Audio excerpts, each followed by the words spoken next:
For years, the Syrian President Bashar al-Assad has been an international pariah. At the beginning of the Syrian civil war, it looked like the end was near for the leader. But now, 10 years later, Bashar al-Assad is making a comeback to the world. More Arab nations are normalizing ties with Syria, despite the US opposition to his rule. This time it is the Emirates. Bashar al-Assad visited the UAE in what was his first visit to an Arab state since the Syrian civil war. Now in our next report, we tell you all about the return of Bashar al-Assad.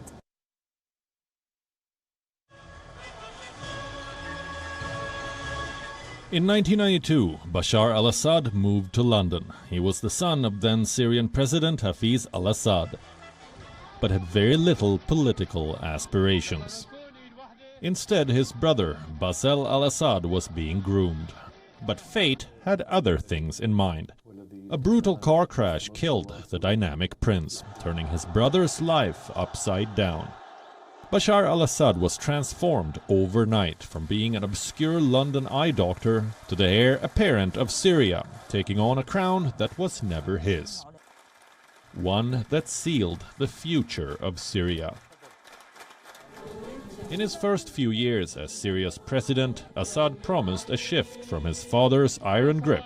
He seemed to adopt several liberal reforms, offering space to his opponents and overtures to Western foes. A period painted as the Damascus Spring, but things turned sour soon. As protests erupted against his rule, reforms were swiftly buried. The focus was on the growing fire of revolution. The Arab Spring that was engulfing all of West Asia. Since then, a civil war has killed thousands, displacing millions in the country. Bashar al-Assad became an outcast. He had no friends in the Arab world. He was presiding over a broken state, stuck largely alone in his presidential palace. His Arab allies had abandoned him. He was charged with war crimes and was dependent on his only ally, Russia. But a decade later, the din of the war has receded. The region has grown tired of the conflict, thus leading to the emergence of an unlikely dynamic. International pariah Bashar al-Assad is now in demand. The Syrian president was recently in the UAE, his first visit to an Arab state since the Syrian civil war. This visit was crucial for the Syrian leader.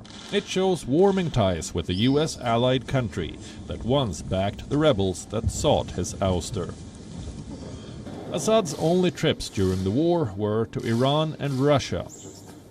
The visit to the oil-rich UAE was crucially timed as well. It was on the anniversary of the Syrian uprising 11 years ago. This visit now opens the door for Assad's return to the Arab fold. It also highlights a more assertive United Arab Emirates, one willing to upset its ally, Washington, by wooing Assad. Many even say that the normalization is not new. It began in 2018, when the UAE reopened its embassy in Damascus. While the US says it opposes any normalization with Syria, UAE's self-perception is at the heart of its policymaking. It sees itself as the leader of the Arab world, and Washington has eroded its political capital with Abu Dhabi. So, Nahyan's meeting is a part of a bigger Arab world push to reintegrate a country that they have shunned during its decade-long civil war. The Arab League is also widely expected to reinstate Assad's membership shortly.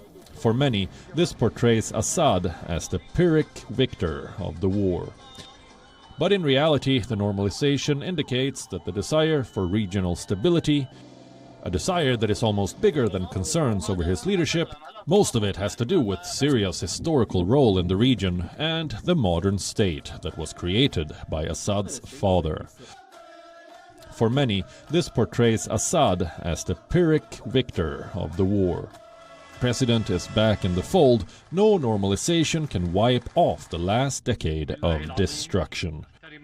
While many are calling this the return of the lion, others say that Assad is ruling over mere rubble. West Asia Bureau, WION World is One.